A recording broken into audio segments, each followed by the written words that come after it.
Late night bites with friends? Already hard to beat. That first too hot bite of fries you couldn't wait for, followed by ice cold Pepsi. Now that hits different. Suddenly, the energy kicks back in, the night goes longer, and the laughs don't stop. Because Pepsi brings out more flavor, more fun, and more of the moment. Food deserves Pepsi. Grab a Pepsi Zero Sugar today. This episode is brought to you by ChatGPT.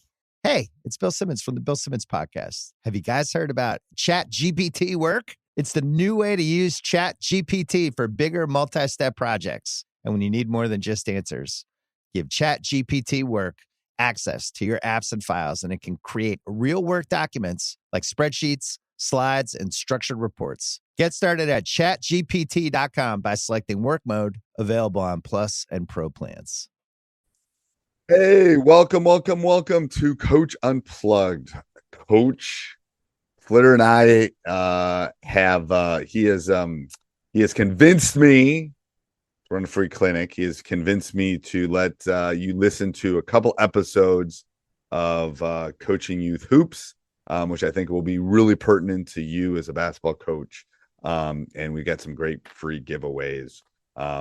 So I'm going to let him take it from here. All right. Let's head off to the podcast. From the Fifth Quarter Studios in Madison, Wisconsin, you're listening to Coach Unplugged. And now, your host, Steve Collins. Hey, everybody. Welcome to Coach Unplugged. I'm so happy you decided to join us. Before we get started today, I'd like to give a big shout out to our sponsors. First of all, Dr. Dish, the #1 shoe machine in the market. I've said this multiple times. We own 3 of them. I want a 4th and a 5th. My AD's listening to me, but they're so great. They work so well. They're so easy to set up. I think my record is 37 seconds or 32 seconds to set it up. But mention Coach Unplugged, they'll give you $450 off. Mention Coach Collins, they'll take really good care of you. And also go over and check out teachhoops.com for coaches who want to get better. This is a one-stop shop for basketball coaches. It's everything you need from a nationally ranked. We won 3 state titles. I think we were just talking recently. We've won over 460 games in our program and lost 130 over the last 20 years. And I think we know the secret sauce to be successful, the roadmap, what it takes on and off the court. So go over and check it out and enjoy the podcast. Bye. All right, Coach, do you have a favorite drill or something to do at practice that would be beneficial for the listeners? Yes, I have a couple, but I think one that I really like a lot, we call it 4v3 shooting. And so, we have guys kind of in the corners and then guys in the slot area. That's what we call them. And then we have 3 defenders that are starting to paint. And the 3 defenders will start with the ball. They'll throw it to anybody on the perimeter and they'll close out. And so it's really a shooting game. But on the catch, we're looking to shoot it. If we don't have a shot, we're looking to drive it to find the next pass, or we're looking to pass on a one more. And so I like it for a lot of reasons because we get a lot of different things done. Offensively, it's shooting, obviously. It's driving and kicking to throw on time, on target passes. And then defensively, you're working in an outnumbered situation. And so you got to cover the ball, you got to scramble and rotate and give extra effort. And so we give the offense 3 passes. So the number of defenders, we give them the number of passes to find the shot. So if the defense can scramble and make you take a shot that's not in rhythm, then that's a win for the defense. And then sometimes we'll turn it into a rebounding drill or game as well, where the shooter can't go rebound. And so the defense has to account for the other 3 players. So is it one ball? It's one ball, 3 defenders, and 1 ball. Okay. Yes. Yeah. And so it just basically turns to a 4-on-3 kind of, the dominoes are falling. It's a scramble situation and you're trying to find the best possible 3-point shot. And then the other thing we can do at times with that is we'll add some constraints or we'll add some loads to it where we'll say, all right, off the drive, your pass has to be one-handed. And so now we get to work in some different passing skill work and stuff like that. So we can do a lot of different things with it. So that's one of our favorites. I like that too. I like that different levels too, like 5x4, 3. I use all those for listeners. Different disadvantaged number ones are good. Yes. Especially early when they're not talking and they're not like, it's hard to do that drill without any communication. Right. You're working your closeouts. I mean, just a lot of things. What's your feeling on closeouts? How do you teach closeouts? It could be its own podcast. It could be its own podcast. I get it. It could be. Again, when we came up, it was, the 2 big sprint steps and then all the little choppy steps. Yeah. And I mean, just the game has evolved and players have changed. And so I try not to overcoach it. It's more about what we're trying to accomplish. But a lot of ways, it's just like, get there and stop. Like, we don't want them to take a catch and shoot rhythm 3. So we have different kind of angles of where we want to send them. Usually it's to their weak hand. But outside of that, I don't overcoach it. I don't either. I say just don't let them do it. This is what I don't let them shoot it where they catch it. Right. I don't care what you do. Just don't let them shoot that 3. Run them off the line so we can do something. I don't, and I'll give a 2-minute, I don't care how you do it. If you need bottle rockets, bring bottle rockets. I don't care, but because every kid's there's a little bit of a nuance to every kid is different. Yes, I think the run double little choppy, that doesn't work anymore. But yeah, I think the evolution of it, because it's like, and then eventually at least me, I figure out, well, this kid does this and this kid does this, so I can help them then. And it's tough. I think it's a mind shift for the kids because, they watch all these highlights on YouTube where guys are getting broken down off the dribble. And so they don't want to get beat off the dribble and have the crowd go, ooh, or anything like that. So they're stopping short.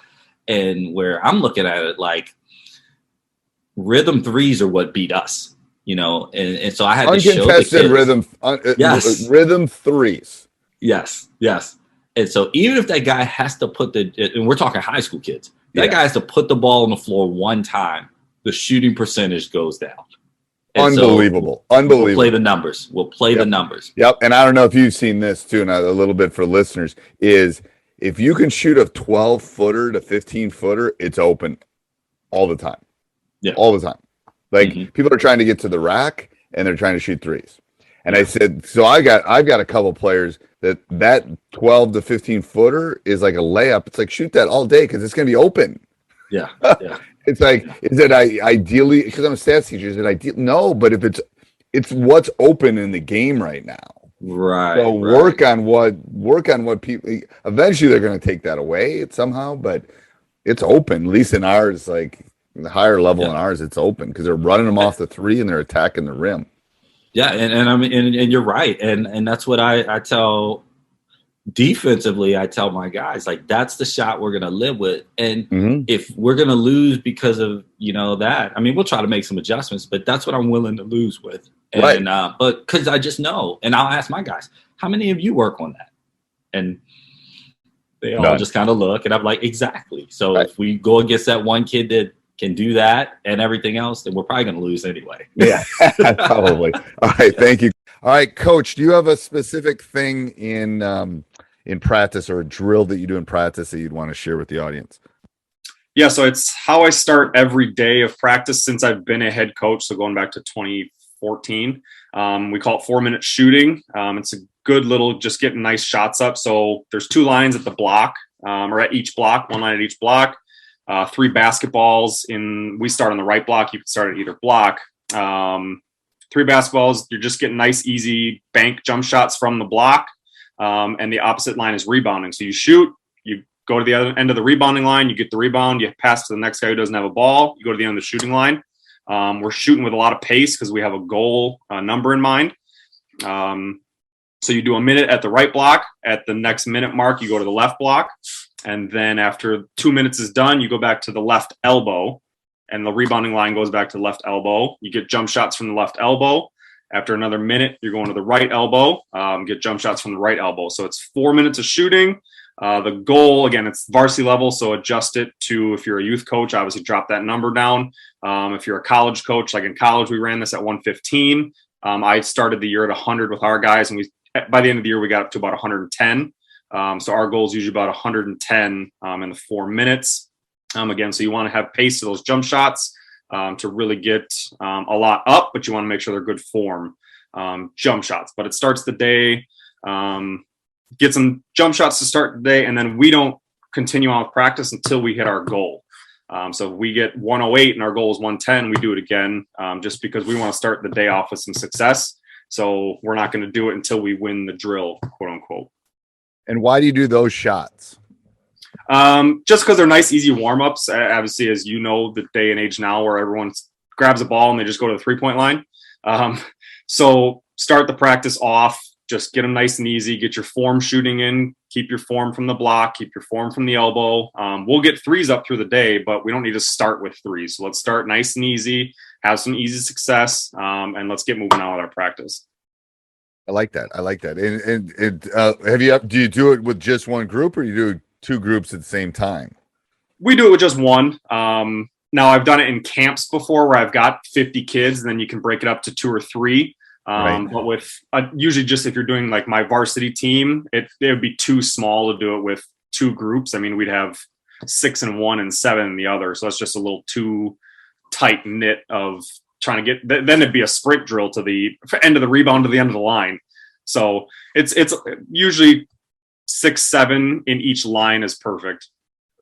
Okay. I was just wondering if there was a way to do that. We could do both at the same time and have a competition. You could if you got a bigger team. Yeah. I mean, I almost need 20. Yeah. You need, yeah. So if you because we're going to start our contact days here in the next couple of weeks, and I'll have varsity and JV. So I'll have JV down there, and we can even mix in some JV with our guys, and our guys can go with some JV and have a competition. Yeah, that would be interesting. Yeah. All right, that was great. Thank you, Coach. All right, Coach, do you have a specific thing, or do you do in practice a drill, team bonding, or something that you would want to share with the audience? Yeah, a drill that we typically start practice off with is 5-spot closeout. It's pretty simple drill. Kids start on the baseline. First place they close out to is at the top of the key. Then they come back into help. Then they close out to the left wing, come back into help, all the while another player is starting. So we'll end up running this drill for 3-4 minutes, hitting all 5 spots with multiple people. We'll have at least 5 people moving around through the lane and going into closeout at one time after the first person goes. That's a defensive starter. Offensive starter, we have started to implement the Grinnell type system. So we want to get up the floor, shoot threes, hit the trailer, that type of thing. So we'll start with a post player with a basketball. We'll have, and that person is responsible for bouncing off the backboard, grabbing the rebound, hitting. The guards are on the right wing. The point guards are on the right wing. They're sliding through. They're making a banana cut to receive the pass from the post. The post then sprints the lane to be the first person down the court if she can be. We have a third line that is streaking down their sideline to get into the shooting corner. Ball's passed to them, and they pass it into the post. Then the shooting corner person comes over to the opposite wing. The post outlets it. It hits that person on an outlet. The point is now down on the far wing, ready to receive a pass from the person that made the pass into the post, and for a 3. So you get a 3 and you get a rebound, point, attack, shooting guard, entry to the post, get with another rebound with another outlet pass to somebody else running the opposite side of the court to create a 3. And we run that for about 5 minutes, and we have to make 100 and at the end of the year, we're making 175 to 200 points. Three-pointer is worth 3, and a layup was worth 2. I love that. And, I love that. And we'll run it for 5 minutes.